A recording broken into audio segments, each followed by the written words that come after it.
Hello and welcome to Redline News. This is JDM and it's a very nice Wednesday of August the 13th of 2008. Anyway, let's get started with some breaking news from Ford. They've got some news that they can make money on compact cars. Anyway, for some time the American auto enthusiasts have been waiting for Ford to make the European spec Focus for the Americans.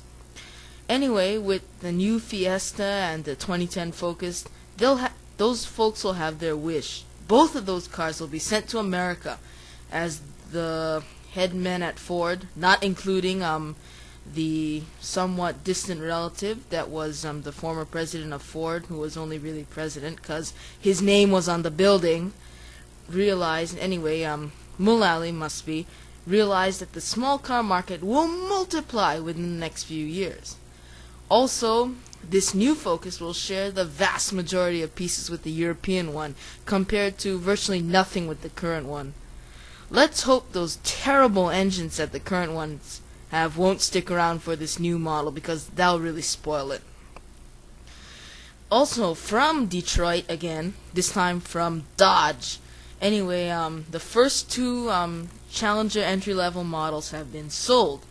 For those of you who are attached to the Sierra Club or just can't pay those gas bills on a 6-liter Hemi, the Dodge will get that 3.5-liter 250 horsepower V6.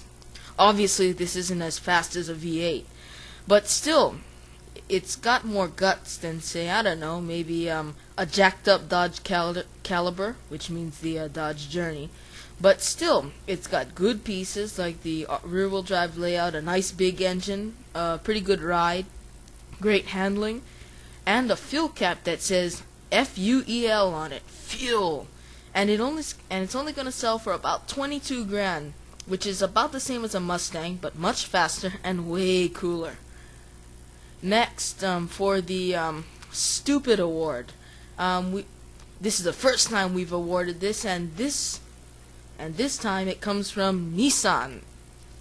For the 2010 year, the men at Nissan are considering making a Murano Convertible. Obviously we know the Murano is one of the most pointless crossovers of all time, but it gets even more pointless because they're trashing the roof and they're gonna put a soft top on it. This will turn the Murano into a wobbly, unstable, cramped crossover with trunk space that can only fit, maybe a few cookies, and rear seat room made for Richard Hammond. However, as Autoblog stated, there is a dilemma. If you remove the roof, the Murano will not look as bad, but it'll be incredibly shaky and unpredictable when you handle it because of all that shake and shimmy that's comes with chopping the roof off of a car. But if you make that hoop in the center to make it stable, this will be the Nissan PT Cruiser or the Nissan Volkswagen Cabrio. Neither of those cars were vehicles that were cool or let's put it this way, none of them were design inspirations for other vehicles.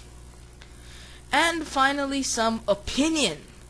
Yes, here's today's little gripe. It regards wood. No, we're not conservationists and Greenpeace people, but we're referring to fake wood, the sort that they put in a car. We're not referring to Benzes or Bentley Azures or Rolls-Royce cars. That's real wood, so it actually looks, real. I'm referring to, Toyota Camrys, the Lexuses, the Hondas, the Acuras, some of the Infinities, the BMW 3 Series, and all that. Oh yeah, and the Korean cars too. Anyway, the wood that they use is so glossy that all it's there for is to put fingerprints on it. It's very expensive too. It's a waste of money. It doesn't look very nice. It has no function either. And it kind of, ruins a good look in something like, say, a Lexus, for instance. And it just doesn't fit in a $70,000 car. It just doesn't look like it belongs. Even though the Japanese find that sort of wood to be exquisite, Unfortunately, I don't. How's about putting, black trim or some graphite or something like that?